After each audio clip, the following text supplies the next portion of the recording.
নমস্কাৰ বন্ধুসকল, আপোনালোকক পুনৰ স্বাগতম জনাইছোঁ আমাৰ আজিৰ বিশেষ খবৰলৈ। আজিৰ ডাঙৰ খবৰ, বেদখলকাৰীৰ বিৰুদ্ধে মুখ্যমন্ত্ৰীৰ কঠোৰ ঘোষণা। দেওবাৰে সংবাদ মাধ্যমৰ সৈতে হোৱা বিশেষ কথা বতৰাত মুখ্যমন্ত্ৰী হিমন্ত বিশ্ব শৰ্মাই স্পষ্টকৈ জনাইছে যে উচ্ছেদ কৰা ভূমিৰ পৰা বেদখলকাৰীক কোনো অৱস্থাত ভোটাৰ তালিকাত অন্তৰ্ভুক্ত কৰা নহ'ব।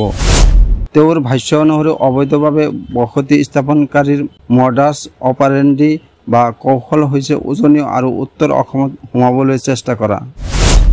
মুখ্যমন্ত্ৰীৰ মতে নামনি আৰু মধ্য অসম ইতিমধ্যে ব্যাপক প্ৰব্ৰজনৰ প্ৰভাৱত পৰিছে, কিন্তু এতিয়া চৰকাৰে প্ৰতিজ্ঞা কৰিছে উজনি আৰু উত্তৰ অসম বচাব লাগিব। মুখ্যমন্ত্ৰীয়ে কয়, প্ৰথমতে যিসকলক উচ্ছেদ কৰা হয় তেওঁলোকৰ নাম নিৰ্বাচনী তালিকাৰ পৰা নিশ্চিতভাৱে কৰ্তন হ'ব। আমি চেষ্টা কৰি আছোঁ যাতে উজনি অসম আৰু উত্তৰ অসমখন শেষ হৈ নাযায়।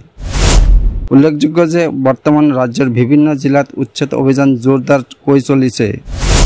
একেদৰে ভূমি অধিকাৰ প্ৰব্ৰজন আৰু জনগাঁথনি পৰিৱৰ্তন লৈ ৰাজ্যত বহুত বিতৰ্কৰ সূচনা হৈছে।